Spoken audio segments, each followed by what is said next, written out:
The first thing we need to understand is that Abraham is the first Hebrew. He's the father of the Hebrew nation.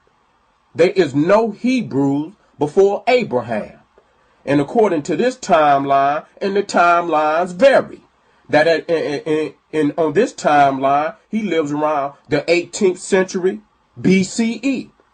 You get some timelines that say he lives around 1675 BCE, which was the entrance of the Hyksos into Egypt. Nevertheless, it don't make a difference because 1800, 1600s, it still don't make no difference because that's very recent to African people's history. When you look at the matriarch Deknesh, which the crackers call Lucy, and our grandmaster architect multi-genius Imhotep, between Deknesh and Imhotep is 3.2 million years. 3.2 million years. The first stone structure in human history was built by Imhotep, the step pyramid of Saqqara, and that was built around 2668, 2649 BCE. That's 1,000 years before Abraham. That's 1,000 years before Abraham. And this was what was going on in Africa before the Hebrew even comes on the scene. So remember that timeline. Abraham is the first Hebrew. Now what you're seeing now is the Jewish Museum in New York City. And what they have at the top of their museum is the step pyramid. Now, again, I just gave you the information that the step pyramid of Saqqara was built 1,000 years before Abraham. Now, why would they steal a monument they know that was created before they even existed? That's just flat out thievery. That's just flat out thievery. There's no other way around that. But you have to recognize when you was on the scene. You have to recognize your dates, and you align those dates. And then from the mathematics, since a lot of people want to kick mathematics, based on the mathematics, you can add and subtract certain information, whether it's valid or not. Now here we are with the winged sun disk of Ra. Now this is a verse taken from the Bible, Psalms 84, verse 11, and it says, "For the love of God is a sun and a shield." For the Lord God is a sun and a shield. For the Lord God is a sun and a shield. The Lord will give grace and glory. No good thing will he withhold from them that walk uprightly. Psalm 84, verse 11. Now, here it is. When we have it, then it's idolatry. When we have it, it's paganism. But when they speak it, it's holy. Now the thing is, they stole a lot of what we just read right up off of the walls and temples of ancient Kemet, Nubia, and Ethiopia. Just like I put it right up under the sun disk, it lets you know it fits right with the architecture. It fits right with the symbolisms off of the walls, because that's where they stole it. That's why when you're dealing with the Bible, they can never show you any physical artifacts, because basically where they stole it from, if they give you images of what the verse is actually saying, it would be nothing but an imitation of what you seen on the walls of ancient Egypt, Nubia, and Ethiopia. Now, as we move to the next slide, it speaks, "But unto you that fear my name shall the Son of righteousness arise with healing in his wings, and ye shall go forth and grow up as calves of the stall." Malachi 4, verse 2. And you must look at this verse, because son is spelled with a capital S. With the capital S, meaning that it is a person. And righteousness will arise with healing in his wings. They stole it right up off the wall. You can't get no more clear than that. But when you got it, when the African got it, it's idolatry. It's paganism. It's heathenism. But when they speak it, it's holy.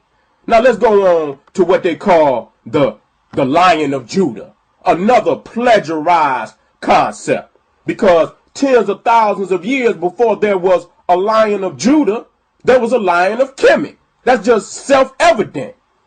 Heru on the horizon. The lion is an animal indigenous to Africa. Understand that the lion is indigenous to Africa. It's an African animal. And it was deified thousands of years in the motherland before any Hebrew was known as the Lion of Judah. Now what you're seeing right here is I shot this at you because this is not from the Hebrews. This is from the Museum of Anthropology in Mexico. Now what you're looking at is an elephant. The fact is there is no elephants in the Americas. This is a testimony of where their knowledge was coming from. You got a damn elephant in their religiosity, in their spiritual concept. How did it get there? There's no elephants in the Americas. It was brought there by the Africans. So when you look at a lot of how people use certain animals, it lets you know where they got their knowledge from. The Lion of Kemet Kush, Taraka, 25th dynasty, 690 to 664 BCE. The Lion of Kemet, Amenemhet III, 1842 to 1797 BCE. All the kings of Kemet and Kush took on the role of the lion because it was the most powerful of all the animals. And you even see Sekhmet, the lioness, who was the goddess of war. So they even have the feministic side of that principle of the lion. Again, the Lion of Kemet Kush, Taraka. And this is taken from Proverbs 19, verse 12. The king's wrath is as the roaring of a lion, but his favor is dew upon the grass. Let us move to circumcision. And what they speak of in the Hebrew religion is that circumcision started with Abraham. And we know that to be a damn lie. Reading from Genesis 17, verse 10, it speaks, "This is my covenant, which ye shall keep between me and you and thy seed after thee. Every man child among you shall be circumcised." Now right here is a relief from the tomb of Moor. And Moor lived during the time around 2400 BCE. And it shows the neophytes, the initiates, being circumcised before entering the priesthood. And as you look here, it didn't just start here. It had already was being practiced long before you see it on the wall. Now what we're seeing here is the Hebrew priest blowing the ram's horn sacred to Amun-Ra. Now you was in Egypt for 430 years. You was in there for 430 years. You seen the practices. You seen the deities. You seen the animals that was sacred to the deities. When we have it as African people, it's idolatry. It's paganism. It's heathenism.